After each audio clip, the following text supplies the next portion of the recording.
ఓం నమో భగవతే శ్రీరమణాయ. సంతోషం. ఎన్ని రకాలుగా మహర్షి బోధలని అర్థం చేసుకోవటానికి ప్రయత్నం చేసినప్పటికీ అది వ్యక్తిగతంగా ఉండదు. వ్యక్తిగతము అంటే పరిమితమైన నేనుతో, బుద్ధితో, మనస్సుతో, అహంకారంతో, వ్యక్తిత్వంతో అది తెలుసుకునేది కాదు. ఎట్లాగండి? దీంతో తెలుసుకోవటానికి వీల్లేదు.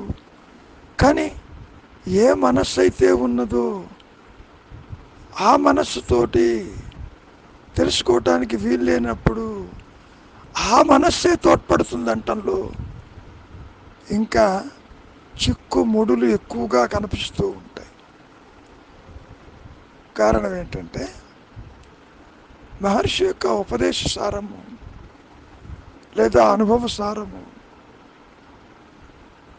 ఈ జాగ్రత్త స్వప్న సుషుప్తులకి ఆవల ఉంటుంది, ద బియాండ్ ఉంటుంది. ఆ బియాండ్ ఉన్నదాన్ని మాయలో చెప్పాలి అంటే ఈ మనస్సుకి సరైనటువంటి యొక్క గ్రిప్ దొరకదు. కారణం, ఒక సందర్భంలో మహర్షి ఈ మాటనే చెప్పుకొచ్చారు. స్వరూప జ్ఞానం దానంతటి ప్రకాశిస్తున్న స్థితిలో మనస్సుకు తావులేదు. దీనికి ఆ విషయం తెలియదు. ఇదిగో బయటకు వచ్చి ఏ విషయం చెప్పినప్పటికీ అది ఇంతో అంత అక్కడది ఊహాజనితమే తప్ప అది కమ్యూనికేట్ చేయలేదు. అంటే అర్థం ఏంటి? ఇన్కమ్యూనికబుల్ థింగ్ని ఇక్కడ చెప్పటానికి ఒక ప్రయత్నం చేస్తున్నారు మహర్షి.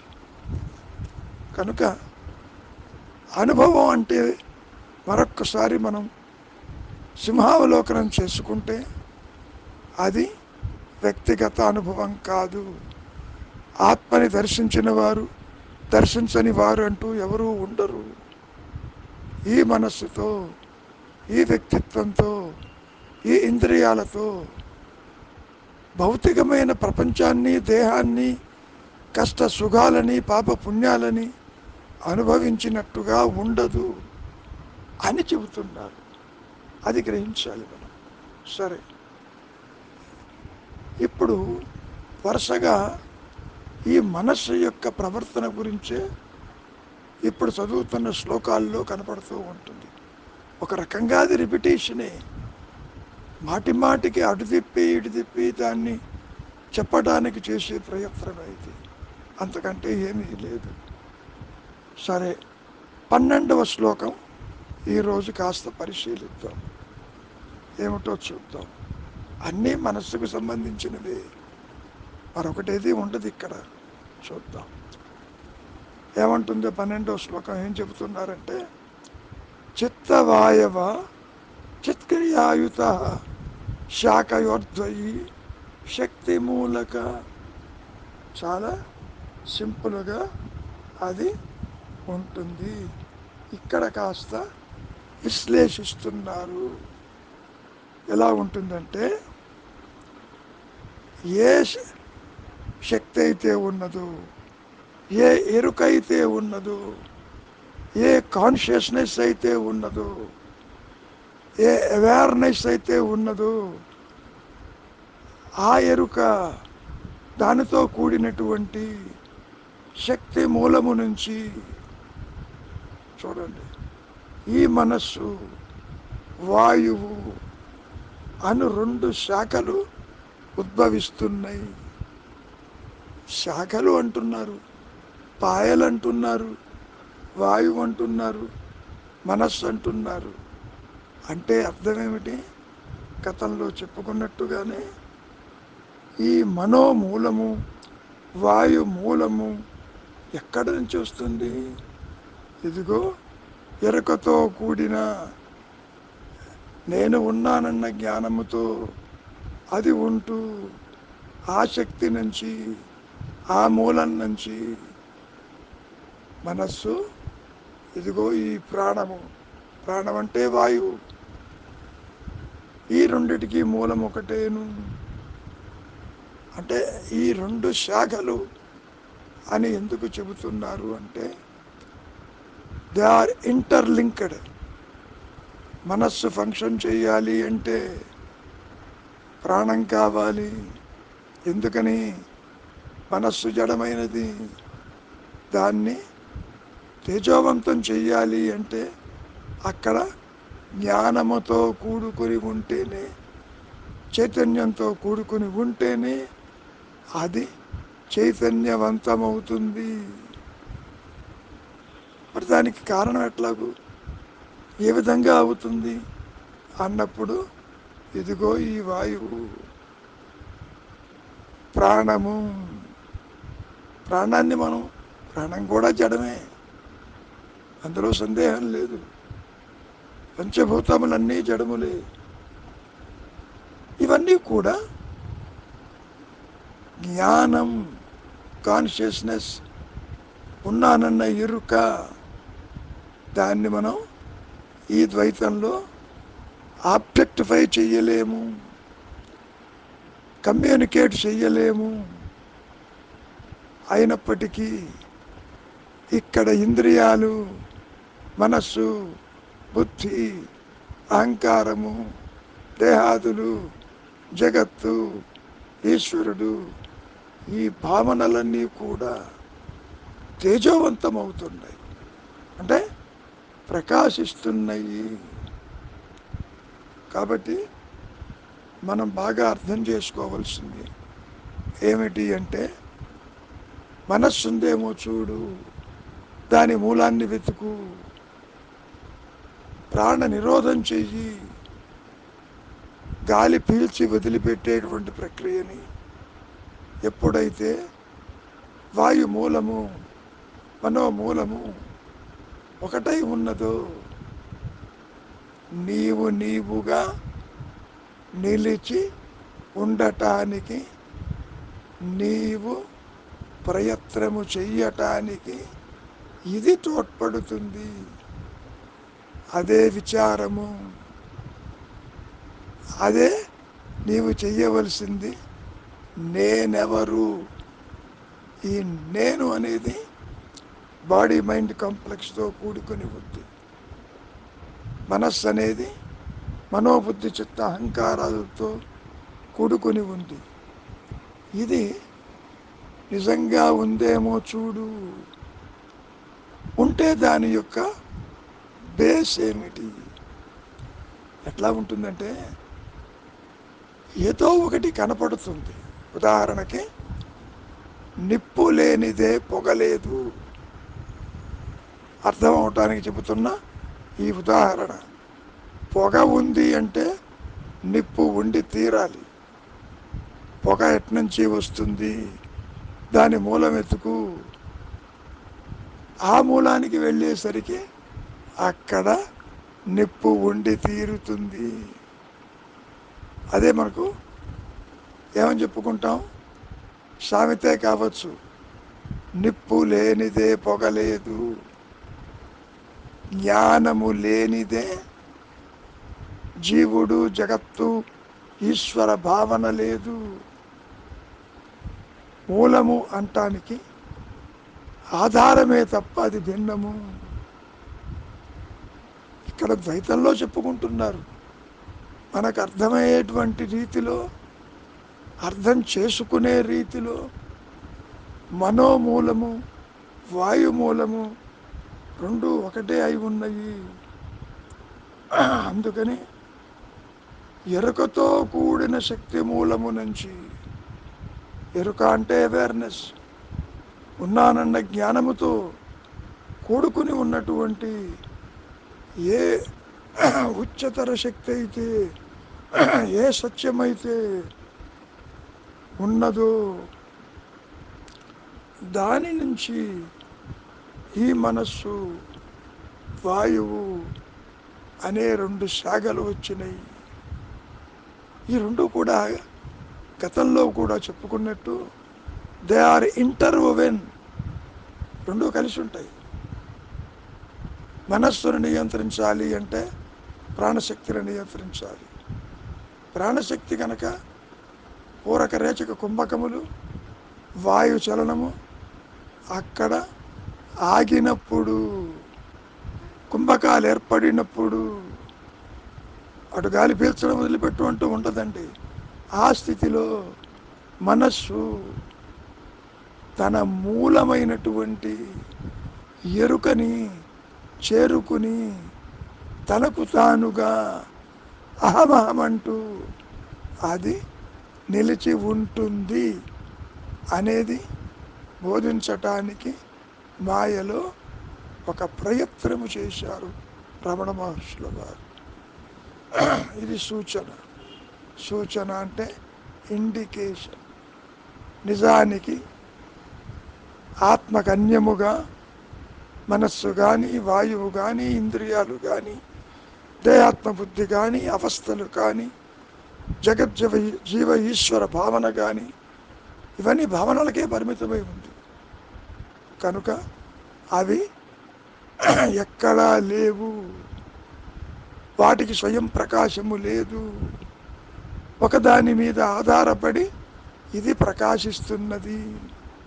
కాబట్టి ఇప్పుడు మీకు తెలిసినటువంటి మనస్సు ఉందేమో చూడు, వ్యక్తిత్వము ఉందేమో చూడు, అదే నేనెవరు అన్న విచారము.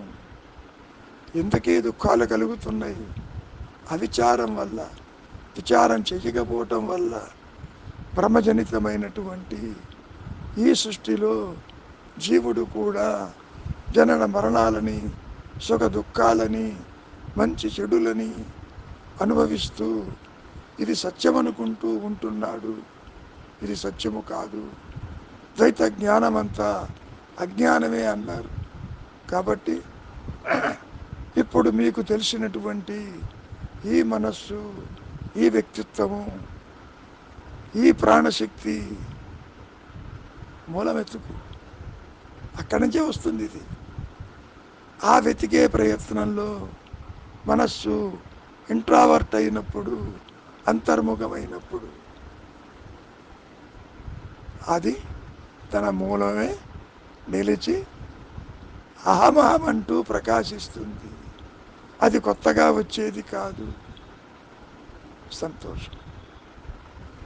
విచారించండి. మౌనమే శరణ్యం. మంచిది. ఓం నమో భగవతే శ్రీరమణాయ. చాలా సంతోషం నాయన. ఎన్నిసార్లు మనం మహర్షి వాక్కులని పరిశీలించినప్పటికీ అందులో దాగి ఉన్నటువంటి అనుభవ సారమే ఈ ఉపదేశ సారం. మరొక్కసారి మళ్ళీ దాన్ని రిపీట్ చేస్తున్నాను. అనుభవం అంటే అది మానసిక అనుభవం కాదు, ఇంద్రియ అనుభవం కాదు, వ్యక్తిగత అనుభవం కాదు. నేను చూశాను, నేను తిన్నాను, నేను విన్నాను, నా కళ్ళ ఎదుటే దాన్ని దర్శించాను అనేటువంటి పరోక్ష జ్ఞానానికి సంబంధించినటువంటి అనుభవం కాదు అని ప్రతి ఒక్కరూ గుర్తించాలి. అయితే ఏమిటా ఆత్మ అనుభవం? అది ఏ విధంగా ఉంటుంది అనేది ఈ ద్వైతంలో చెప్పటం ఎవరికి సాధ్యము కాదు. సరే, ఒకే విషయాన్ని పలు రకాలుగా చెప్పటం జరుగుతూ ఉంటుంది బోధించేటప్పుడు. ఒక విషయాన్ని చెప్పాలి అంటే అది పూర్తిగా అవగతం అవ్వటానికి మాటి మాటికి అది ఉందేమో చూడు, అది ఉందేమో చూడు, ఈ విధంగా ఇంటర్నల్ ప్రొవకేషన్ లాంటిది ఈ బోధ. అంటే ఎవరికి వారు విచారించవలసినటువంటి విషయమే ఇక్కడ సూచిస్తూ ఉంటారు. ఓకే, ఈరోజు 13వ శ్లోకం ఏం చెబుతున్నారో చూద్దాం. లయ వినాశనే ఉభయరోధనే లయగతం పునర్భవతి నోమృతం. ఇదంతా కూడా మనస్సుకు సంబంధించినటువంటిదే మళ్ళీ చెబుతున్నారు. ఏమిటది? మనోలయం, మనోనాశమనే 2 విషయాలని ప్రస్తావిస్తున్నారు. మనోనాశం, మనోలయం అనే ఈ 2 విషయాలని ప్రాణమనో నిరోధం వల్ల జరుగుతుంది. ఇది మనం బాగా గుర్తించాలి. ప్రాణమనో నిరోధం అంటే వాయు చలనం ఆగిపోయినప్పుడు మాత్రమే అది జరుగుతుంది. మరి లేకపోతే ఏమవుతుందండి? లయమైన మనస్సు తిరిగి వెనక్కి వస్తుంది. లయమైన మనస్సు అంటే ఉదాహరణకి కాసేపు వృత్తిరాహిత్యమై సుషుప్తావస్థలో నిద్రిస్తూ ఉన్నది ఆ మనస్సు, ఆ అహంకారం, ఆ వ్యక్తిత్వము. వాసనలతో కూడుకుని అది కాసేపు విశ్రమిస్తుంది కదా. లయం అనే పదం మనం ఏ విధంగా అర్థం చేసుకోవాలి అంటే, కాసేపు వృత్తిరాహిత్యమై అది నిలిచి ఉంటుంది, అది నష్టం కాదు. అదే అంటారు, జాన్సన్గా వెళ్ళి బెన్సన్గా బయటికి రాడు. ఏ వ్యక్తిత్వంతో అయితే, ఏ మనస్సుతో అయితే, ఏ వాసనలతో అయితే, ఏ కోరికలతో అయితే, ఏ బంధాలతో అయితే, ఏ రాగద్వేషాలతో అయితే కాసేపు విశ్రమిస్తాడు, వృత్తిరాహిత్యమవుతాడు, ఆ వ్యక్తిత్వము, ఆ కర్తృత్వము, ఆ మాయా నేను, ఆ మనస్సు తిరిగి మళ్ళీ వెనక్కి వస్తుంది. వెనక్కి అంటే మళ్ళీ ద్వైతంలోకి వస్తుంది, దేహాత్మబుద్ధిలోకి వస్తుంది.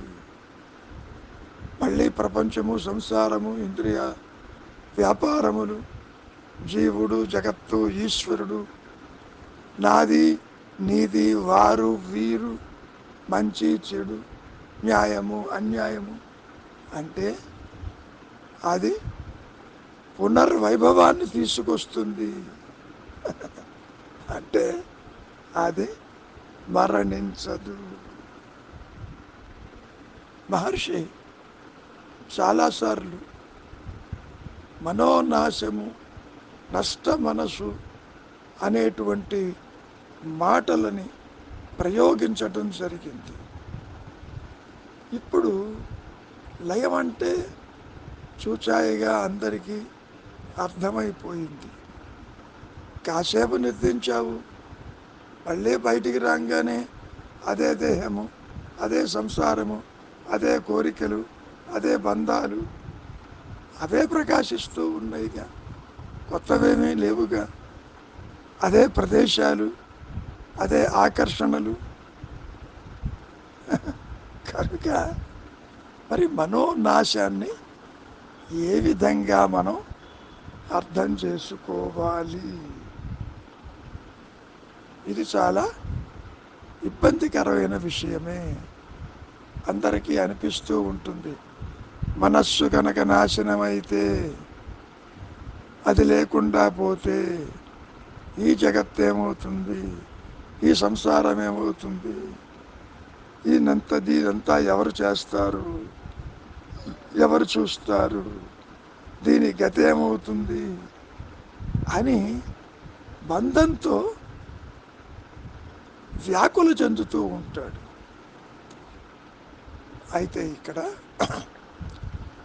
మనోనాశం అనేటువంటి స్థితి, సరే ఇందాక చెప్పుకున్నట్టు ప్రాణ మనోనిరోధం వల్ల అది ఏర్పడుతుంది అని కాసేపు విచారిద్దాం దాని గురించి.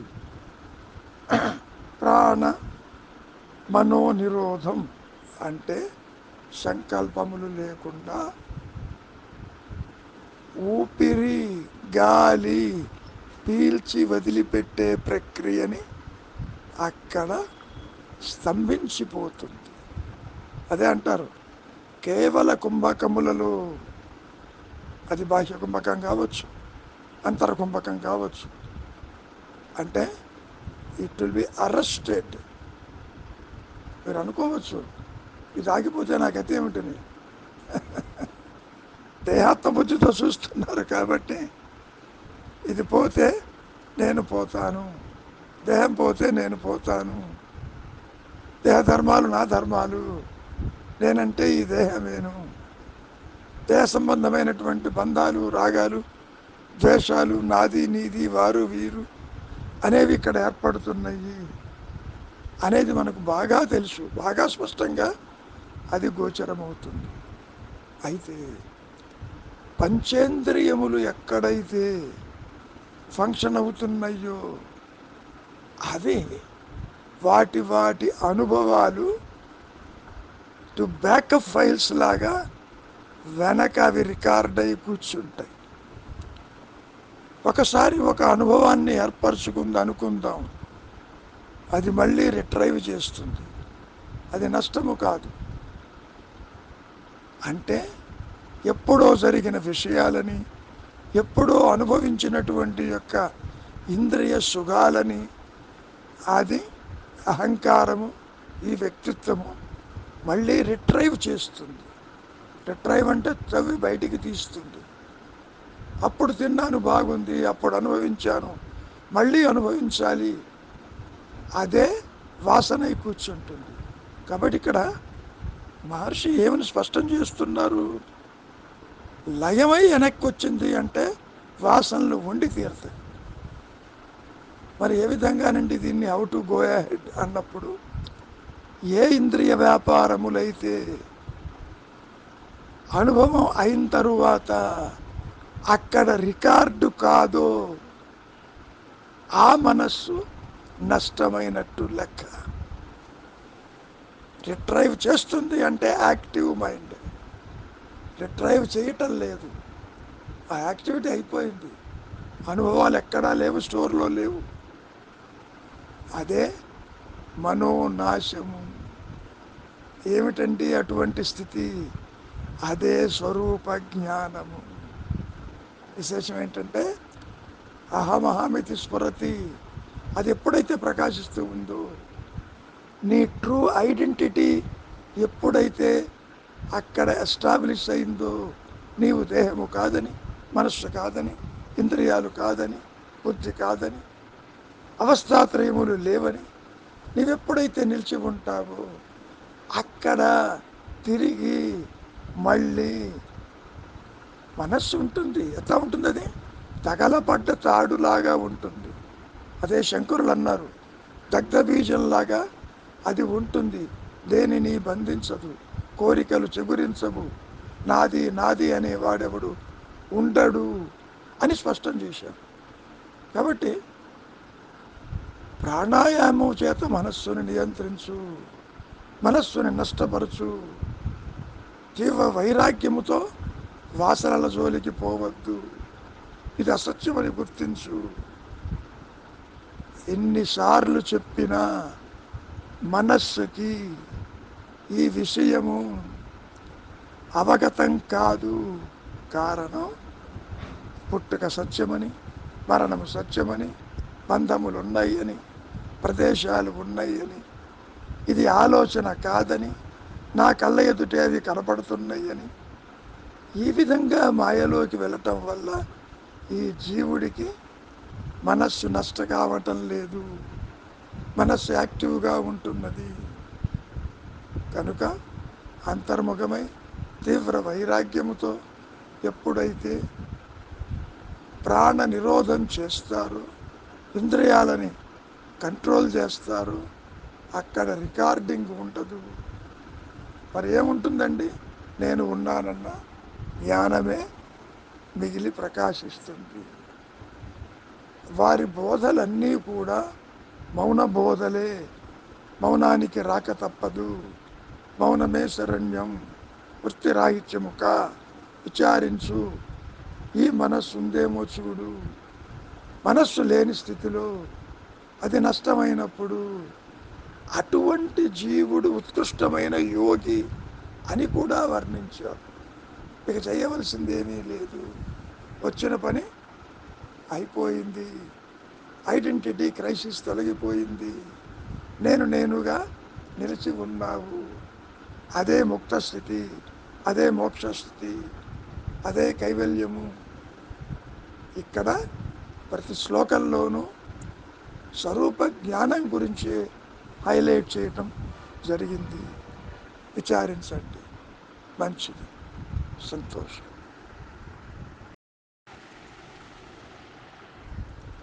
ఓం నమో భగవతే శ్రీ రమణాయ. చాలా సంతోషం. మహర్షి యొక్క అనుభవ సారమే ఈ ఉపదేశ సారము. ఎన్నిసార్లు వారు చెప్పినటువంటి యొక్క అమూల్యమైనటువంటి వాక్కులని మనం మాటిమాటికి మననం చేసుకోవటం వల్ల ఒక అవగాహన ఏర్పడుతుంది. అవగాహన రాహిత్యం వల్లనే మాయలో జీవుడు పుడుతూ నశిస్తూ ఉన్నాడే తప్ప, విచారం చేయటం వల్ల సత్యము మీకు వద్దన్నా అది ప్రకాశిస్తూనే ఉంటుంది. ఎక్స్క్లూజివ్గా ప్రకాశిస్తుంది. ఇప్పుడు కూడా నీవు అదే నువ్వు అని అంటున్నారు. అదే తత్వమసి వాక్యంతో చెబుతూ ఉంటారు శంకరుడు, మహర్షులు కూడా. మంచిది. ముఖ్యంగా రెండు నేనులు లేవని, ఒకటే నేను ఉన్నదని, ఆ నేను ఇప్పుడు నీకు తెలిసిన నేను, అది తెలుసుకోకపోతే అదే ఆత్మ అని చక్కగా సూచించడం జరిగింది. ప్రతి ఒక్కరికి తెలుసు మనస్సు మనస్సు మనస్సు అని. ఆ మనస్సు ఒకటి ఉన్నదని, నా మనస్సు అని, ఈరోజు నా మనస్సు బాగోలేదని, మనస్సు ఐఎమ్ వెరీ హ్యాపీ అని. సో మనస్సు, అహంకారము, వ్యక్తిత్వము, ఈ బాడీ మైండ్ కాంప్లెక్స్ అంతా కలిపి ఒకేసారి బయలుదేరతాయి. విడివిడిగా ఏమీ ఉండవు నాయన. సరే, ఈరోజు 14వ శ్లోకాన్ని చూద్దాం. అది కూడా మనస్సుకు సంబంధించింది. గతంలో చెప్పిన విషయాలే మళ్ళీ రిపీట్ అవుతున్నట్టుగా ఉంటుంది. ఏమిటి 14వ శ్లోకం అంటే, ప్రాణబంధన లీన మానసం ఏకచింతన నాశమేత్యద. అంటే ఇక్కడ కూడా మనస్సు దాని యొక్క వృత్తులు గురించే మాట్లాడుతున్నారు. ఏమిటిది? సరే, గతంలో కూడా చెప్పుకుంటాం. ప్రాణాయామం వల్ల మనోలయం అవుతుందని, ఆత్మయందే నిలపడం వల్ల మనస్సు నాశనం అవుతుందని, ఆత్మ అంటే అహమామితి స్ఫురతి అనేటువంటి దానివల్ల, అది ప్రకాశించటం వల్ల, ఆత్మగా నిలిచి ఉండటం వల్ల ఈ మనస్సుకి తావు లేదని మనం చెప్పుకోవచ్చు. ఇక్కడ ప్రాణాయామం ఎందుకు చేయాలి? నిశ్చలత్వానికి చేయాలి. ప్రాణాయామం అంటే ఏమిటి? గతంలో చెప్పినట్టు పూరక రేచక కుంభకాదుల్లో ఎప్పుడైతే నిమిషానికి the rate per second, rate per minute బాగా తగ్గిపోతుందో, అంటే గాలి పీల్చి వదిలిపెట్టే ప్రక్రియ, ఆ తగ్గినప్పుడల్లా మనస్సు బాహ్య చింతన వీడి నిశ్చలత్వానికి వస్తుంది. ఎట్లాగైతే ఒక పక్షి గాలిలో ఎగురుతూ ఉంటుంది, ఎంతసేపు ఎగురుతుంది అది, మళ్ళీ గూటికి రాక తప్పదు. మనస్సు ఎన్ని రకాలుగా అది ఇంద్రియ వ్యాపారములతోటి బాహ్య చింతన చేసినప్పటికీ it has to come back to its source. Nest అంటాం, నెస్ట్ అంటే గూడు, ఇక్కడ గూడు అంటే హృదయస్థానం, రాక తప్పదు. ఇక్కడ ఇబ్బంది ఏమిటి అంటే ఆత్మయందే నిలపడం వల్ల అనేటువంటి పదం అది మనకు ద్వైతంలో అర్థం కాదు. ఆత్మయందు ఎలా నిలపాలి, ఏ విధంగా ఆత్మని చేరుకోవాలి, ఇది మనస్సుతో చేసేది కాదు. ఇది కొంతవరకే, మనస్సు అక్కడ ఉండదు. ఇంకోటి ఏమిటి, ఇందాక శ్లోకం చదివినప్పుడు అందులో ఒక విషయాన్ని చెప్తున్నారు. ఏమిటది? ఏకచింతన. ఏకచింతన అనే పదం ఎందుకు వాడుతున్నారు అంటే అది మనస్సుతో చేసే చింతన కాదు. ఏకచింతన అని చెప్పి బాహ్యంలో మాయలో చెప్పుకున్నా అది చింతన కాదు. ఎందుకని? అహమహమితి స్ఫురతి, నేను ఉన్నాను ఉన్నాను అనే స్ఫురణ కలిగిన ఆత్మస్థితిని ఏకచింతన, దాన్నే భగవత్ చింతన, దాన్నే సోహం భావనతో చేసే ధ్యానము. ఈ ధ్యానం అనేసరికి మళ్ళీ మనస్సు, ఆలోచనలు, ఏకాగ్రత to the expression of other thoughts, holding a thought, ఇవి కాదండి. సామాన్యంగా చదవంగానే ఏకచింతన, సరే పైది అర్థమైపోయింది, ప్రాణబంధలా నీలమానసం.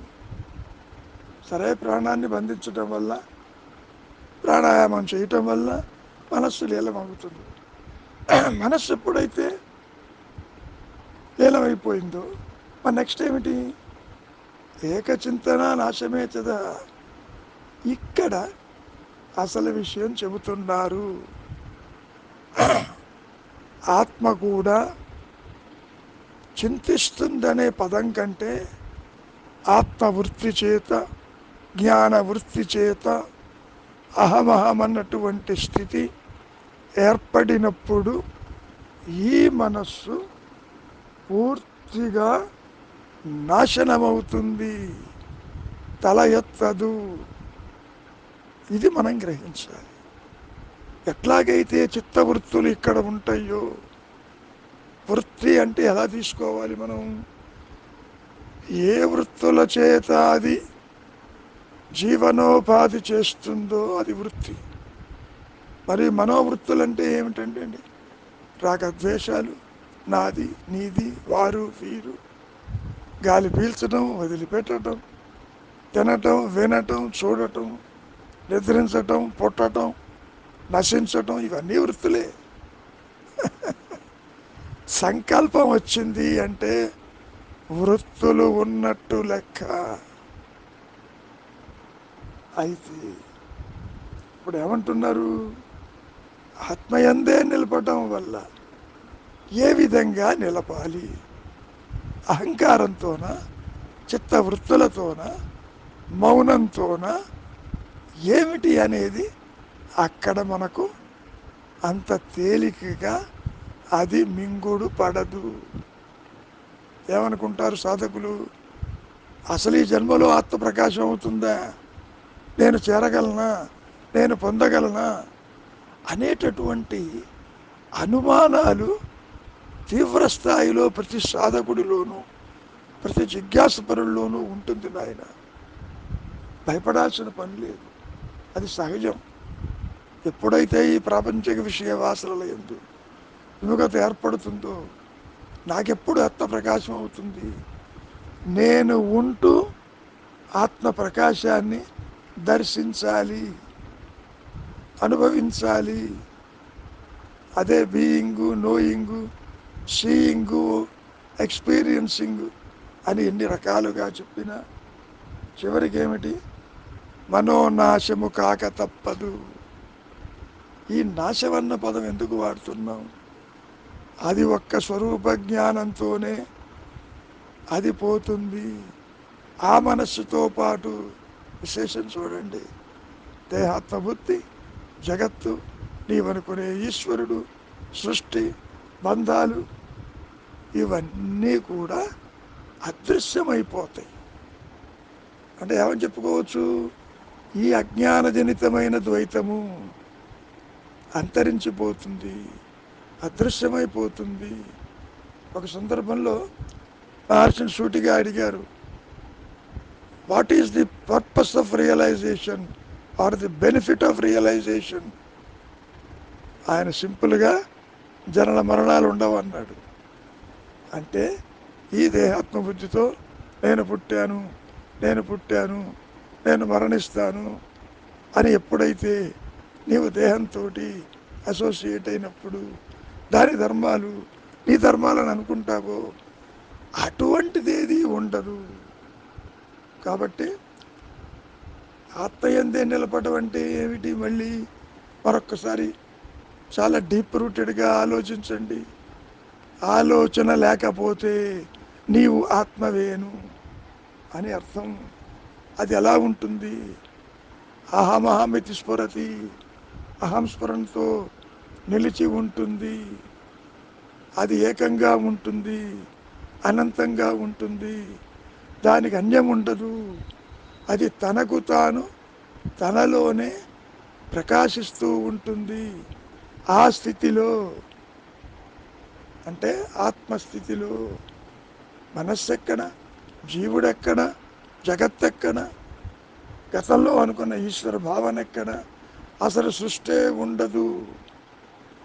ఒకసారి శంకరాచార్యులు అని అడిగారండి, జగత్తు మిథ్య, జగత్తు మిథ్య అంటున్నారు కదా, జగత్తు ఉండి నశించిందా? అసలు లేదా? అసలు లేదు. ఇది చాలా గొప్ప మెసేజ్. ఇప్పుడు ప్రతి ఒక్కరు ఏమనుకుంటున్నారు? ప్రదేశాలు ఉన్నాయని, భూగోళం ఉందని, సూర్య మండలం ఉన్నదని, వ్యక్తులు ఉన్నారని ఇవన్నీ అనుకుంటున్నారు కదా. ఈ సృష్టి అనేది లేదు, ఇదంతా మానసికము. ఎప్పుడైతే ఈ మనస్సు అదృశ్యమైపోయిందో అంటే తన ఉనికిని కోల్పోయిందో సత్యము అక్కడే ప్రకాశిస్తుంది. ఎన్ని రకాలుగా చెప్పుకున్నా తెర మీద బొమ్మ పడనప్పుడు తెరే ప్రకాశించినట్లు ఇక్కడ కూడా సంకల్పరహితమై, నిశ్చలమై, ఏకమై, శుద్ధమై, శుద్ధ సత్వమై ఏ మనస్సు అయితే వృత్తిరాహిత్యమై నిలిచి ఉంటుందో ఆ మనస్సే అహమామంటూ తనకు తానుగా తనలో ప్రకాశిస్తుంది. అదే సెల్ఫ్ రియలైజేషన్. కొత్తగా ఏది రాదండి, ఆల్రెడీ ఉన్నది. అంటే ఈ విధంగా మనస్సును గురించే కొన్ని శ్లోకాల్లో ముఖ్యంగా మహర్షి హైలైట్ చేస్తున్నారు. సంతోషం. విచారించండి, కొత్తగా ఏమీ రాదు, ఆల్రెడీ నీవు అదై ఉన్నావు అనే విషయాన్ని ప్రతి ఒక్కరూ కూడా గ్రహిస్తారు. సంతోషం. మంచిది.